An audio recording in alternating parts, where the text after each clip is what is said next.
प्रसाद भण्डारी। आज म क्लास 10 को म्याथको मेन्सुरेसन क्षेत्रमितिको सिलिन्डरको बारेमा टिचिङ गर्न गइरहेको छु। सबैले यस भिडियोलाई हेरेर सब्स्क्राइब गर्नुभएको छैन भने सब्स्क्राइब गरिदिनु होला। यो एउटा सिलिन्डर बेलना हो। हाइट h छ र रेडियस r दिएको छ भने यसको हामीले CSA कर्व सरफेस एरिया निकाल्ने फर्मुला 2πrh हो। 2πrh लाई मल्टिप्लाई गर्यो भने यो बेलनाको कर्व सरफेस एरिया यो भागदेखि यो भागसम्मको कर्व सरफेस एरियाहरुको एरिया चाहिँ हामीले दिन सक्छौं। यो पाइ r भनेको यो सर्कलको सर्कमफ्रेन्स हो। सर्कमफ्रेन्स इन्टु हाइट गर्दाखेरि यो सिलिन्डरको कर्व सरफेस एरिया निकाल्न सकिन्छ। त्यसै गरेर यसैको TSA निकाल्नको लागि 2πr r plus h equal to 2πr² plus 2πrh। यसरी यसको टोटल सरफेस एरिया पूरा सतहको क्षेत्रफल निकाल्न सक्छौं। यो πr² भनेको यो एउटा सर्कलको एरिया हो, क्षेत्रफल हो। एउटा सिलिन्डरमा दुईवटा सर्कलहरू हुने भएको कारणले गर्दा यहाँ 2πr² आएको छ भने यो वक्र सतहको क्षेत्रफल यो कर्व सरफेसको एरिया भनेको 2πrh हो, जुन अघि नै आइसक्यो। त्यो 2πrh र 2πr² जोड्दाखेरि यो सिलिन्डरको टोटल सरफेस एरिया पूरा सतहको क्षेत्रफल निकाल्न सकिन्छ। यो पनि एउटा फर्मुला हो। त्यसै गरेर यो सिलिन्डरको भोल्युम आयतन निकाल्नको लागि V πr²h। यो πr² भनेको यो सर्कलको एरिया हो भने यो h भनेको यसको हाइट हो। यसरी सर्कलको एरिया र हाइट मल्टिप्लाई गरियो भने यसको भोल्युम निकाल्न सकिन्छ। जुन आधारको सर्कलको आधारको एरिया हो। यो आधार भनेको बेस, सिलिन्डरको बेस भनेको सर्कुलर छ। सर्कलको एरिया भनेको πr² हो र त्यसलाई हाइटले मल्टिप्लाई गरियो भने सिलिन्डरको भोल्युम निकाल्न सकिन्छ। त्यसैले भोल्युम आयतन V πr²h और A into h। यो A भनेको सर्कल वृत्तको क्षेत्रफल हो, जुन सिलिन्डरको आधार हो। त्यसै गरेर फेरि मैले एकचोटी भन्छु, यो CSA भनेको सिलिन्डरको वक्र सतहको क्षेत्रफल कर्व सरफेस एरिया हो, जसको फर्मुला 2πrh छ। यो 2πr भनेको सिलिन्डरको आधारको जुन वृत्त छ, जुन सर्कल छ, त्यसको सर्कमफ्रेन्स हो अथवा परिधि हो। त्यसलाई उचाइले मल्टिप्लाई गर्यो भने CSA आउँछ। त्यसै गरेर यसको TSA टोटल सरफेस एरिया पूरा सतहको क्षेत्रफल 2πr r plus h गरेर निकाल्न सकिन्छ। यसलाई खोल्दाखेरि 2πr² plus 2πrh हुन्छ। 2πr² भनेको यो πr² भनेको यो सिलिन्डरको आधारमा रहेको सर्कलको एरिया हो। एउटा सिलिन्डरमा दुईवटा के हुन्छ, सर्कल हुन्छ, त्यही भएर 2πr² भयो भने यसको फेरि बाँकी रहेको वक्र सतहको क्षेत्रफल कर्व सरफेस एरिया पनि जोड्यो भने यो सिलिन्डरको TSA टोटल सरफेस एरिया पूरा सतहको क्षेत्रफल निकाल्न सकिन्छ। त्यसै गरेर भोल्युम पनि πr² सूत्र प्रयोग गरेर निकाल्न सकिन्छ। यहाँ पाइको भ्यालु जहिले पनि कति हुन्छ, 22 को तल 7 22/7 राखेर प्रयोग गरिन्छ। A cylinder has diameter 28 cm and height 82 cm. Find the curved surface of the cylinder. एउटा बेलनाको व्यास 28 cm र उचाइ 82 cm छ भने उक्त बेलनाको वक्र सतहको क्षेत्रफल निकाल्नुहोस्। क्वेशन यस प्रकार रहेको छ। अब यसको सल्युसन हामी चाहिँ सुरु गर्छौं। रेडियस अफ द सिलिन्डर, सिलिन्डरको अर्धव्यास r equal to 28/2 equal to 14 cm। Height of the cylinder, सिलिन्डरको उचाइ h equal to 82 cm। CSA curve surface area, वक्र सतहको क्षेत्रफल A equal to what? We have CSA equal to 2 pi RH equal to 2 into pi means 22/7 into R means 14 into H means 82 equal to 7216 cm square.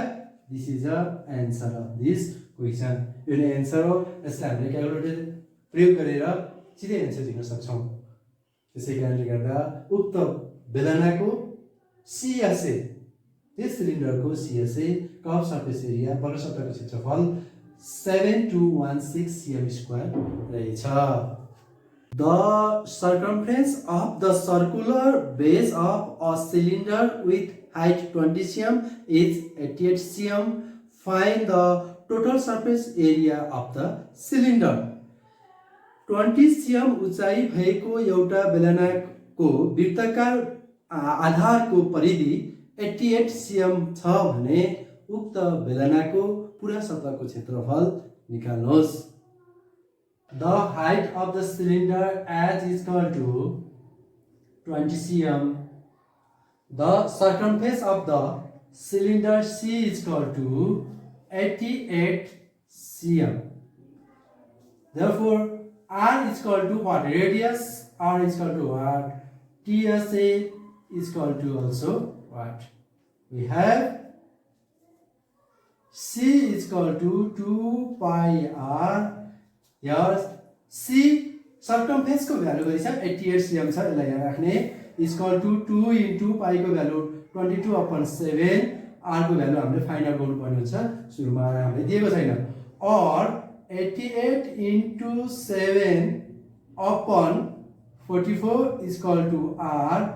Therefore r equal to 88 into 7 divided by 44, we get 40 cm.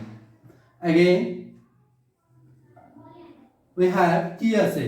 पूरा सतहको क्षेत्रफल TSA को formula TSA. Again, we have TSA is equal to 2 pi R plus H is equal to 2 into 22/7 into 14, R value bracket 14 plus H is equal to 20, or is equal to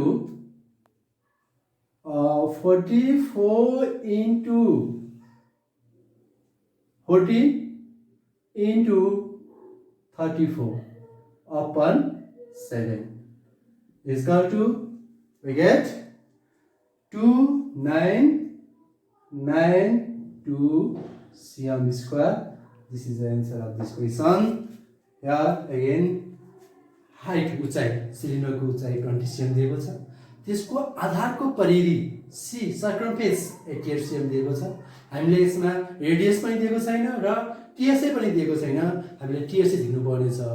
R नदिएको बेलामा हामीले पहिला यो बेसको परिधिबाट circumference of the base of the सर्कलबाट हामीले के झिक्नु पर्ने हुन्छ? R झिक्नु पर्ने हुन्छ। त्यसपछि मात्रै हामीले TSA झिक्न सक्छौं। We have circumference परिधि C is equal to 2 pi R. हामीलाई सर्कमफेरेन्स C को भ्यालु 88 दिएको छ। 2 into pi को भ्यालु 22/7 अनि R चाहिँ R भइरो जुन हामीले फाइन्ड आउट गर्दै छौं। अब यहाँ चाहिँ क्यालकुलेसन गर्दा यो 7 क्रस मल्टिप्लाई भएर 88 इन्टु 7 भयो, यो 2 इन्टु 22 गर्दा 44 भयो। यसलाई डिभाइड गर्दाखेरि 14 CM आयो। यहाँ r को भ्यालु 14 CM आयो। Again we have TSA is equal to 2 pi r plus h भयो हैन। 2 इन्टु 22 अपन 7 इन्टु 44, r को भ्यालु 14 प्लस h को भ्यालु 20 राखियो। अब यसलाई सल्युसन गर्ने बेलामा पहिला ब्र्याकेटको काम गरौँ। यो र यो जोड्दाखेरि कति भयो? 34 भयो। यहाँ 14 छ, 22 र 2 मल्टिप्लाई गर्दा 44 भयो। यसलाई 7 ले डिभाइड गर्ने बेलामा 2992 CM स्क्वायर एन्सर आयो। यसरी यसको टोटल सर्फेस एरिया पुरै सतहको क्षेत्रफल लेख्न सकिन्छ। A solid object where the radius of the base is 7 cm and height is 12 cm. दिएको ठोस वस्तुको आधारको अर्धव्यास 7 cm र उचाइ 12 cm छ भने त्यस वस्तुको आयतन पत्ता लगाउनुस्। Radius of the cylinder R is equal to 7 cm and the height of the उचाइ बेलनाको उचाइ h is equal to 12 cm. The volume of the cylinder आयतन V is equal to what? We have आयतन volume V is equal to pi r square h. Pi means 22 को तल 7 22 upon 7 into r means 7 को square into h means 12 is equal to 22 upon 7 into 7 into 7 into 12. This 7 and this 7 is cancelled. Multiple of 22 into 7 into 12 we get 1848 cm cube. This is the answer of this question.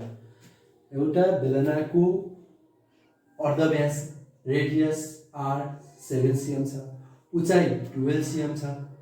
त्यसै volume कति हुन्छ हामीले find out गर्नुपर्ने छ। We have volume v equal to pi r square h। Pi को value जहिले पनि 22/7 हुन्छ। r को भ्यालु हामीलाई 7 दिएको छ, 7 स्क्वायर भइहाल्यो। h को भ्यालु हामीले 12 दिएको छ, 12 राखियो। त्यसै गरेर यो 7 र यो 7 चाहिँ दुईटा 7 मध्ये एउटा 7 क्यान्सल भयो अनि 22 into 7 into 12 गर्दाखेरि 1848 cm cube एन्सर आयो।